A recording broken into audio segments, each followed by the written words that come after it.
कभी कभी हमारे साथ भी ऐसा होता है ना, हम पढ़ाई कर रहे होते हैं, कुछ काम कर रहे होते हैं, परंतु उसी काम में उसी पेज को बार बार पढ़ते चले जाते हैं, पर उसका कुछ भी प्रोडक्ट नहीं निकल पाता है, क्योंकि जो हमारा ध्यान है, हमारा जो माइंड है, कुछ और सोच रहा होता है, कुछ और कर रहा होता है ना। बहुत बार ऐसा होता है। इसी से रिलेटेड आज की कहानी है। एक शख्स तपती धूप में गांव से शहर की तरफ जा रहा है। कंप्लीट रेगिस्तान है, पूरा रेगिस्तान है, दूर दूर तक कोई भी घर न वृक्ष दिख रहा है। वो प्यास से भी परेशान हो चुका है और भूख भी लग चुकी है उसको। वो चलता जा रहा है, वो पूरा परेशान हो चुका है। जब कुछ दूर चलने के बाद उसको एक वृक्ष दिखता है।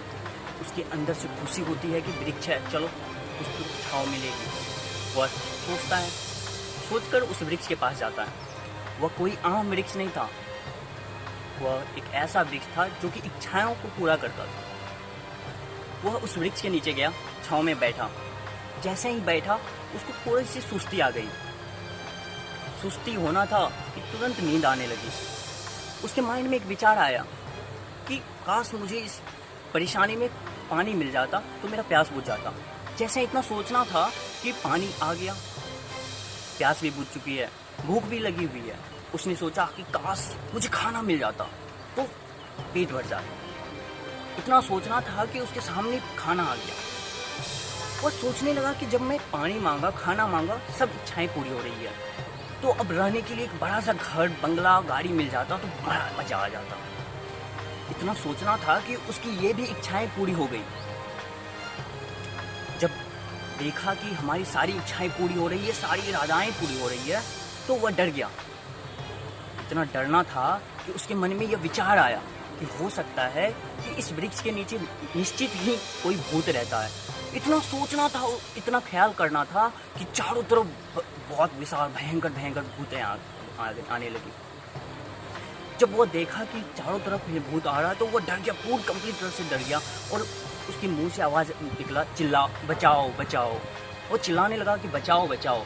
इतना कहना था कि उसके पीछे से एक बड़ा सा हाथ आता है। वो काफ़ी डर जाता है कि यह किसका हाथ हो सकता है। जब वो देखा पीछे मुड़कर तो वह कोई और नहीं बल्कि उसका ही बड़ा प्रतिबिंब रूप था, उसका परछाई था जो उसको संभालने के लिए, उसको बचाने के लिए आया था। कई बार ऐसा ही होता है हमारे साथ। हम भी बहुत बड़ी एक सोच को बहुत बड़ा रूप दे देते हैं। कुछ माइंड में आता है, उसको बार बार सोचते रह जाते हैं। कभी पढ़ाई कर रहे होते हैं, कभी कोई काम कर रहे होते हैं, वहाँ बैठे बैठे ही हम खो जाते हैं, दूर दूर तक सोचने लगते हैं। और वह जो सोच होता है वह कोई हमारा प्रेजेंट नहीं होता है, वह हमारा पास्ट होता है। और वह कोई पास्ट पॉजिटिव पास्ट नहीं होता है, बल्कि हमारा जो पास्ट नेगेटिव था। किसी ने गुस्सा किया था, किसी से लड़ाई हो गई थी, किसी से झगड़ा हो गया था, किसी ने आप पर गुस्सा किया था, किसी ने आपको मारा था, किसी से ब्रेकअप हो गया था। ऐसी निगेटिविटी जो पास्ट में बीत चुकी है वो बार बार माइंड में आता है और वही ओवर थिंकिंग का रूप ले लेता है। अब ओवर थिंकिंग कोई प्रॉब्लम नहीं है, बल्कि हम उस सोच को बहुत बड़ा प्रॉब्लम क्रिएट कर लेते हैं। एक सोच के साथ एक प्रॉब्लम बताता हूँ। हमको मार्केट जाना होता है। अगर मार्केट जाना होता है तो उससे पहले सोचने लगे कि पर्स चोरी हो जाएगा, मेरा मोबाइल चोरी हो जाएगा, पैसे मेरे गायब हो जाएंगे, कभी एक्सीडेंट हो जाएगा, सामान नहीं ले पाऊँगा, पेट्रोल ख़त्म हो जाएगा, रास्ते जा नहीं पाऊँगा, थक जाऊँगा।